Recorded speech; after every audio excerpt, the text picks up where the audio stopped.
Job chapter 1.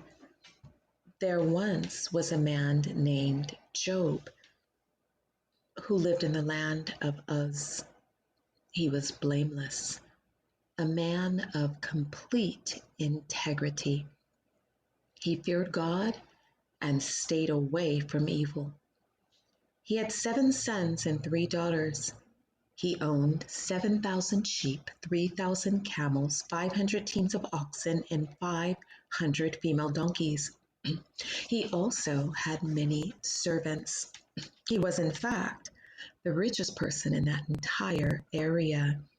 Job's sons would take turns preparing feasts in their homes, and they would also invite their 3 sisters to celebrate with them.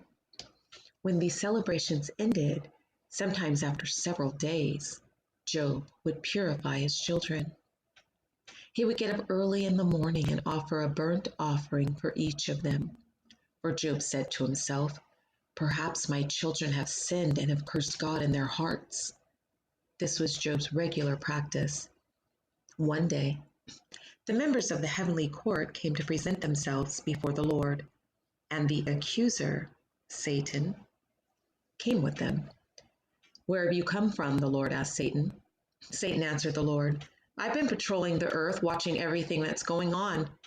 Then the Lord asked Satan, "Have you noticed my servant Job? He's the finest man in all the earth. He is blameless, a man of complete integrity. He fears God and stays away from evil." Satan replied to the Lord, "Yes, but Job has good reason to fear God. You've always put a wall of protection around him and his home and his property. You have made him prosper in everything he does. Look how rich he is. But reach out and take away everything he has, and he will surely curse you to your face." "All right, you may test him," the Lord said to Satan. "Do whatever you want with everything he possesses, but don't harm him physically." So Satan left the Lord's presence. One day, when Job's sons and daughters were feasting at the oldest brother's house, a messenger arrived at Job's home with this news: "Your oxen were plowing, with the donkeys feeding beside them, when the Sabians raided us. They stole all the animals and killed all the farmhands. I'm the only one who escaped to tell you."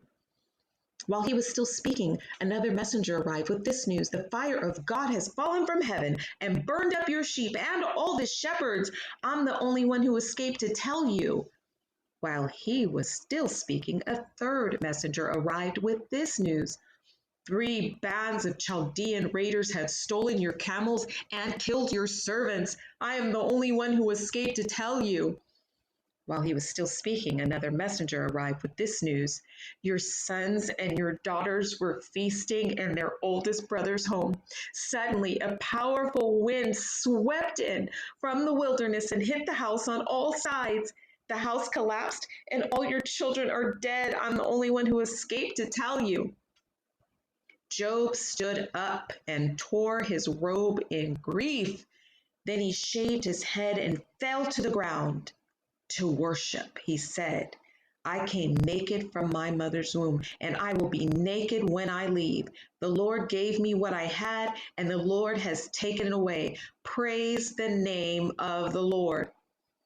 And all of this, Job did not sin by blaming God.